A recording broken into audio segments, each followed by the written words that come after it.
Moonlight sliced through the dense canopy, casting eerie shadows across the forest floor. Ray Donovan's lungs burned as he crashed through the underbrush, his flashlight beam dancing wildly through the darkness. Sweat trickled down his weathered face despite the cool night air. Something was wrong. Shadow never disappeared like this. Never. "Shadow!" His voice echoed through the trees, swallowed by the oppressive silence that followed. For a moment, Ray thought he caught a glimpse of movement, a dark shape slipping between distant trees. His heart leaped, but then it was gone. The forest seemed to hold its breath. Ray paused, listening intently. The usual nocturnal sounds, crickets chirping, leaves rustling, had gone silent. In his 15 years with the K9 unit, he'd learned to read these signs. Predators were nearby. Ray glanced at his watch, nearly midnight. He'd been searching for over 3 hours since Shadow had bolted from their campsite. The dog had been acting strangely all evening, pacing restlessly around their fire, ears perked toward the deeper woods.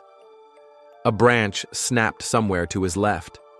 Ray swung his flashlight in that direction, revealing nothing but trees and shadows. His mind flashed back to his police training. Establish a position. Control your breathing. Assess the situation. But this wasn't a criminal pursuit. This was personal. Shadow wasn't just his former K9 partner. He was the only family Ray had left after the divorce 2 years ago. Another sound. This time the unmistakable rustle of something large moving through the undergrowth. Ray adjusted his grip on the flashlight, wishing he'd brought something more substantial than the hunting knife strapped to his belt. "Shadow!" he called again, his voice betraying his growing concern. "Come!" The forest remained indifferent to his pleas, dark and impenetrable beyond the meager reach of his light. Ray paused, trying to catch his breath. 25 years on the force, 15 of those with the K9 unit, and he'd never felt this kind of fear clutching at his chest. Not for himself, but for Shadow. That dog had saved his life more times than he could count, both on the force and after, in ways nobody else could understand.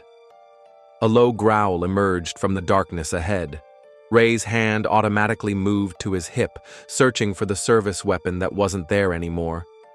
He hadn't carried one since the retirement ceremony 3 years ago. The growl wasn't Shadow's. It was deeper, more threatening. Yellow eyes gleamed between the trees, not one pair, but several, surrounding him. "I'm not a cop anymore," Ray whispered to himself, the irony of the situation not lost on him. After facing down armed criminals without flinching, he would meet his end as a civilian, cornered by wolves in the forest behind his cabin.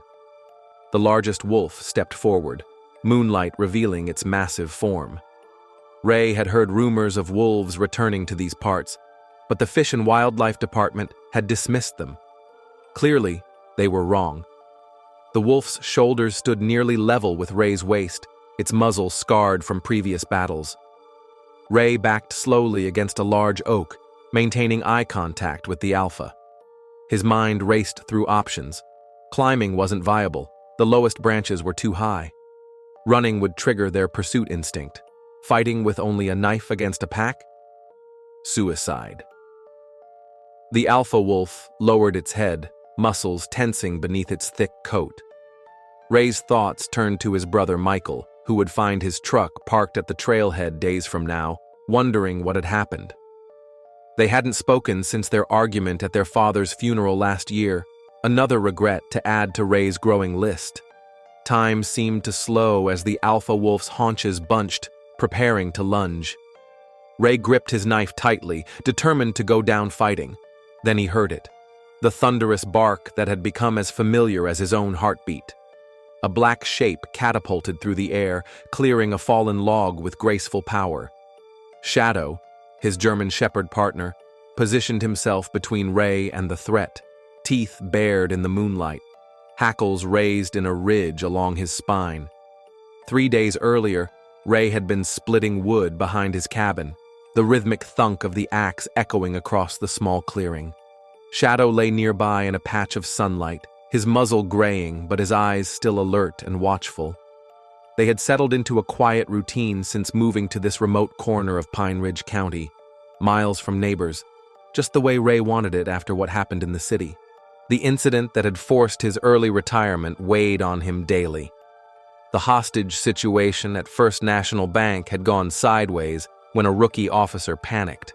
3 civilians dead, including a child. Though internal affairs had cleared Ray of wrongdoing, the department needed a scapegoat. His captain, once a close friend, had suggested he take the retirement package. For the good of the department, he'd said, not meeting Ray's eyes. Only Shadow had remained loyal, following Ray into this self-imposed exile. The dog had adjusted better than Ray had, thriving in the mountain environment with daily runs through the forest trails. Ray was still working on it. Some nights he still woke in a cold sweat, hearing the gunshots, the screams. His sister Elaine called weekly, urging him to see a therapist, to stop hiding in the woods. His fridge held a month-old invitation to his nephew's high school graduation, an event he should attend but probably wouldn't. The isolation had become both his punishment and his comfort. Ray paused his chopping, wiping sweat from his brow as he watched Shadow suddenly sit up, ears forward, attention fixed on something in the forest. Probably a deer or fox. Wildlife was abundant here, but there was something in the dog's posture that seemed different, almost like the old days when Shadow would alert to something significant. Ray shrugged it off and returned to his work. The radio on the porch played the local station's midday news. Ray wasn't really listening until a familiar word caught his attention. The search continues for 8-year-old Emma Collins, who disappeared from her family's campsite in Blackwater Forest 3 days ago. Authorities have expanded the search area, but report no significant leads. Ray paused mid-swing, his attention drawn to the broadcast. Shadow's ears perked up too, as if he understood the gravity of what they were hearing. Local officials are requesting any volunteers with wilderness experience to report to the ranger station. Ray returned to his chopping, his swings more forceful now. That wasn't his problem anymore. He'd left that life behind. The news reporter continued detailing the search efforts, mentioning that Emma's parents had been asleep when she apparently wandered away from their tent. The campsite was only 12 miles from Ray's cabin, in an area he knew well from his morning hikes with Shadow. As the afternoon wore on, Ray found himself unable to focus on his chores. Emma's disappearance nagged at him like a splinter under his skin. She was roughly the same age as Sophia Keller, the young hostage who hadn't survived the bank incident. Ray had replayed that day 1,000 times in his mind, wondering if he could have done something differently. After dinner, he spread his topographical maps across the kitchen table, studying the terrain around the Collins campsite. Shadow watched him with knowing eyes, tail thumping against the floor occasionally. "We're not getting involved," Ray told the dog firmly, even as he traced potential search patterns with his finger. "Not our jurisdiction, not our problem." Shadow tilted his head skeptically, those intelligent brown eyes seeing through Ray's weak protests.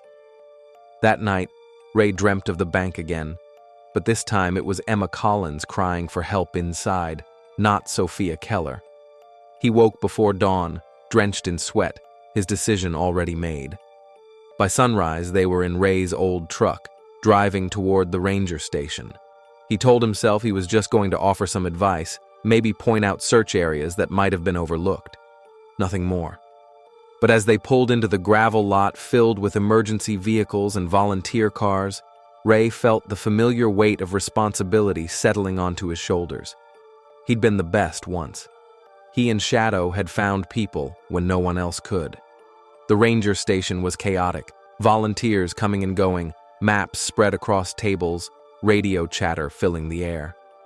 Ray slipped in quietly, Shadow at his heel, watching the operation unfold.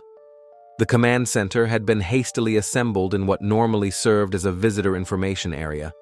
Officers from 3 different counties coordinated with park rangers, marking off grid sections on large maps taped to the walls. A coffee-stained whiteboard listed search teams and their assigned areas. Ray recognized the man giving directions as Sheriff Tom Gaines. They'd crossed paths at law enforcement conferences years ago. Gaines had aged considerably, his once dark hair now steel gray, deep lines etched around his eyes. The missing girl case was clearly taking its toll. A young deputy noticed Ray and Shadow first. "Sir, volunteer sign-up is at the table outside," he began, then stopped short when Shadow sat at attention, the training evident in his perfect posture. Sheriff Gaines looked up. Recognition flickered across his face. "Donovan? Ray Donovan from Mercy PD?" Conversations paused as heads turned. Ray felt uncomfortable under their scrutiny. His reputation had preceded him, though whether as the decorated K9 officer or the scapegoat from the bank disaster, he couldn't tell. "I know these woods," Ray said simply. "Shadow and I can help." Gaines studied him for a long moment before nodding. "We need all the experienced hands we can get, especially ones with 4 paws." As Ray approached the map, he noticed a framed photo of Emma Collins, a smiling girl with auburn pigtails and a missing front tooth. Something twisted in Ray's chest. This time, he told himself, would be different. The first day of searching yielded nothing but exhaustion.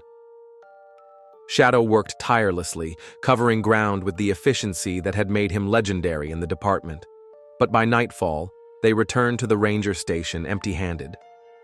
Around midday of the second day, Shadow's behavior changed.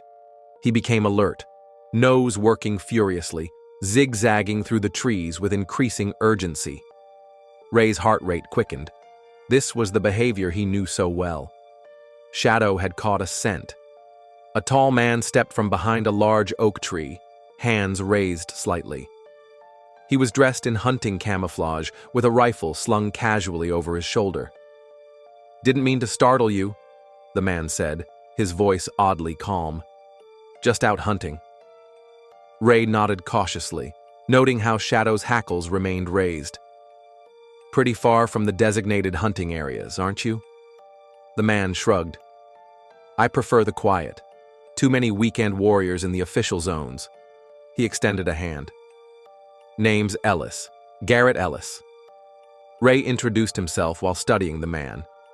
Ellis appeared to be in his late 40s, with a weathered face and calloused hands that spoke of outdoor living. His equipment was top-notch but well-used, not a weekend hobbyist, but someone who spent serious time in the wilderness. His rifle was a high-end Remington, fitted with an expensive scope. "Heard about the missing girl," Ellis commented. "Shame. These woods can be dangerous for those who don't know them." Something in his tone made Ray uneasy. Shadow clearly felt the same, remaining tense and vigilant at Ray's side. "You hunt in this area often?" Ray asked casually. "On and off for years," Ellis replied. "Got a cabin about 5 miles east of here." He pointed vaguely. "Well hidden. I value my privacy." Ray noticed mud on Ellis's boots, not unusual for a hunter, except it appeared fresh, despite the fact that it hadn't rained in over a week. The nearest creek with mud banks was in the opposite direction from where Ellis claimed his cabin was located. "Well, good luck with your hunt," Ray said, deliberately turning away from the direction Shadow had been tracking.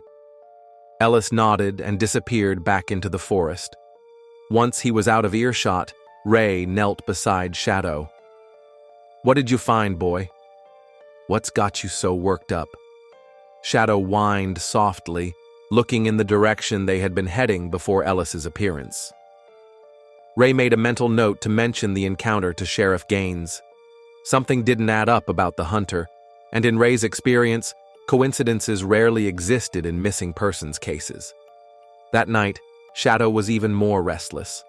Ray barely slept, watching his partner pace and whine, clearly troubled by something Ray couldn't perceive. And then, just before dawn, Shadow suddenly bolted, disappearing into the forest with silent determination. Now, reunited in the forest after his terrifying encounter with the wolves, Ray studied Shadow carefully. The dog wasn't trying to lead him back to safety. Instead, Shadow kept pulling forward, deeper into the forest. Finally, Shadow stopped at the edge of a small clearing. In the center stood a dilapidated cabin, its windows dark, no smoke from the chimney despite the cool night air. The cabin looked abandoned at first glance. Weathered gray boards, sagging porch, missing shingles. But Ray noticed fresh tire tracks in the muddy driveway, partially concealed by scattered leaves. Someone had driven here recently and made an effort to hide that fact.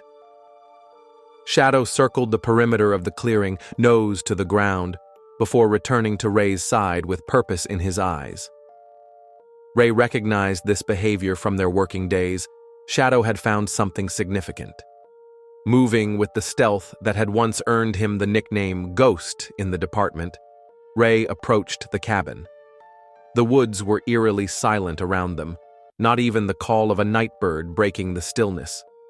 Ray's police instincts screamed warning. He crept to a window, wiping grime from the glass to peer inside. The interior was sparse but not abandoned. A kerosene lamp on a rough wooden table, a military-style cot against one wall, canned food stacked neatly on shelves. A hunting jacket hung by the door, the same camouflage pattern Garrett Ellis had been wearing. Ray's suspicions crystallized into certainty. This was no coincidence. But was Emma here? Was she still alive? 3 days was a long time for a missing 8-year-old, especially if foul play was involved. Shadow nudged Ray's hand impatiently, moving toward the cabin's front door. Ray hesitated. He had no weapon except his knife, no backup, no legal authority anymore. But Shadow's insistence was impossible to ignore. The dog had never been wrong. Taking a deep breath, Ray tried the door. It was unlocked and swung open with a soft creak. He switched on his flashlight, sweeping the beam across the interior. Shadow moved directly to the closed bedroom door, pawing at it insistently.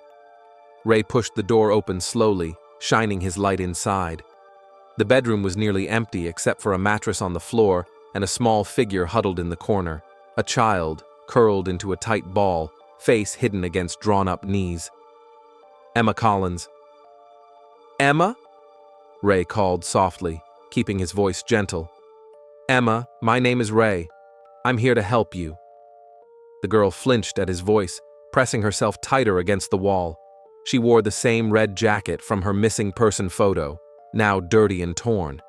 Her auburn hair was matted, her small face streaked with tears and dirt. Ray crouched down, staying at the door to avoid frightening her further.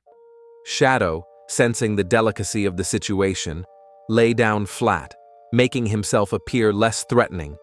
It was a technique they'd used countless times with traumatized victims.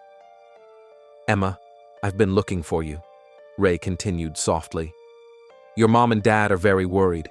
They miss you very much." The girl raised her head slightly, eyes darting between Ray and Shadow. "Is that a police dog?" she whispered, her voice hoarse. "He used to be," Ray answered. "His name is Shadow. He's very friendly. He helped me find you." Something in the girl's expression changed, a flicker of hope breaking through the fear. "The man said nobody would find me, that nobody was even looking anymore." Ray's jaw tightened at this, but he kept his voice calm. "That's not true. Hundreds of people have been searching for you. Your parents never gave up." Emma's eyes filled with fresh tears. "I want to go home." "I'm going to take you there," Ray promised. "But we need to be very quiet and very brave. Can you do that?" Emma nodded, wiping her face with her sleeve. Ray glanced around the room, noting a half-empty glass of water and a plate with bread crusts. Ellis had been keeping her alive, but obviously intended to move her soon. There wasn't much time. "He said he was going to take me away. Far away where no one would find me," Emma whispered. "The man with the gun. He said he was a park ranger, but he wasn't. He lied." Just as they prepared to escape, Shadow suddenly tensed, a low growl building in his throat. His attention was fixed on the front of the cabin. The hunter was back. As they fled through the forest, a shot rang out, the bullet splintering bark from a tree just inches from Ray's head. Emma whimpered in fear. They hid in a ravine as the hunter passed, and then continued their journey, Shadow leading the way toward the road. Ray carried Emma piggyback, her thin arms wrapped tightly around his neck. He moved as quickly as he dared through the darkened forest, following Shadow's lead. The dogs seemed to instinctively choose the easiest path for them, avoiding dense undergrowth and treacherous ground. Behind them, Ellis crashed through the forest, occasionally calling out with chilling calm. "You're making a mistake, Donovan. The girl needs special care. Her parents don't understand her like I do." The words sent chills down Ray's spine. Ellis clearly wasn't just a kidnapper. He was delusional. Those were always the most dangerous perpetrators, willing to kill rather than surrender their twisted fantasy. Emma trembled against Ray's back. "He told me he was going to be my new daddy," she whispered, "that we were going to live in the mountains forever." "That's not going to happen," Ray assured her, ducking under a low-hanging branch. "We're going to get you back to your real parents." Another shot echoed through the trees, this one more distant. Ellis was moving in the wrong direction. Shadow had successfully led them away from their pursuer, using the same skills that had made him an exceptional tracking dog. They paused at a small stream, Ray letting Emma drink and splash water on her face. Shadow stood guard, ears constantly rotating, monitoring their surroundings. The dog's senses were far more acute than Ray's. If Shadow was relaxed, they had a momentary reprieve. "Are you a real policeman?" Emma asked, studying Ray with solemn eyes. "I used to be," Ray replied, helping her back onto his back. "Now I'm just someone who wants to help." "The man, Mr. Ellis, he showed me his badge. It looked real." Ray felt a chill. If Ellis had a badge, even a fake one, it explained how he'd lured Emma away from the campsite. Children were taught to trust authority figures like rangers. "Sometimes bad people pretend to be good," Ray explained gently. "That's why Shadow and I had to find you." When they finally broke through the tree line onto the gravel shoulder of the highway, Ray nearly collapsed with relief. Within minutes, a passing truck spotted them and stopped. The driver called 911. 2 weeks later, Ray sat on his porch, watching Shadow chase butterflies in the yard. The case had made headlines across the state. The Collins family had visited the day before, Emma rushing to hug Shadow before anyone else. The sheriff had offered Ray a position as a civilian consultant for search operations. Shadow trotted back to the porch, dropping a stick at Ray's feet. His tail wagged expectantly. "Still got some work left in you, huh?" Ray asked, reaching down to scratch behind the dog's ears. Shadow barked once, affirmative. "Yeah, me too, buddy. Me too." The investigation had revealed disturbing details about Garrett Ellis. He had been a park ranger in Wyoming until his dismissal 3 years earlier for erratic behavior. Since then, he'd been living off the grid, his cabin filled with newspaper clippings about missing children dating back decades. Emma wasn't his first attempt at abduction, but thanks to Shadow, she would be his last.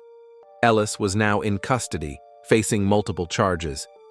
Ray's phone rang. Sheriff Gaines calling about another case. A hiker had gone missing near the state line, and search teams were being assembled. Ray had initially hesitated when offered the consultant position, but Shadow's enthusiasm had been the deciding factor. The old dog seemed rejuvenated by their return to work, even in this limited capacity. Ray's sister Elaine had noticed the change in him too. "You're standing straighter," she'd observed during her visit last weekend. "There's life in your eyes again." She hadn't said "I told you so" about his need to stop isolating himself, but her knowing smile had said it for her. As Ray reached for his phone, he glanced at the framed photo now sitting on his porch table. Emma Collins and her parents, arms wrapped around Shadow, their faces radiant with gratitude. Beside it lay his new ID badge. Raymond Donovan, Search and Rescue Consultant, Pine Ridge County Sheriff's Department. Ready for work? Ray asked Shadow, who was already standing alertly by the truck. Sometimes, Ray reflected, second chances came in unexpected forms. His hadn't come through reinstatement to the police force or moving back to the city. It had come through a girl lost in the woods and a faithful dog who never forgot his calling. Shadow barked again, more insistently this time. I hear you, Ray laughed, grabbing his jacket. Let's go save someone. This brings us to the end of this story. Thank you for watching till the end. I hope you enjoyed the story. If you did, don't hesitate to like the video and share it with your friends too. Subscribe to our channel and turn on the notification bell. For more fascinating stories, have a nice day.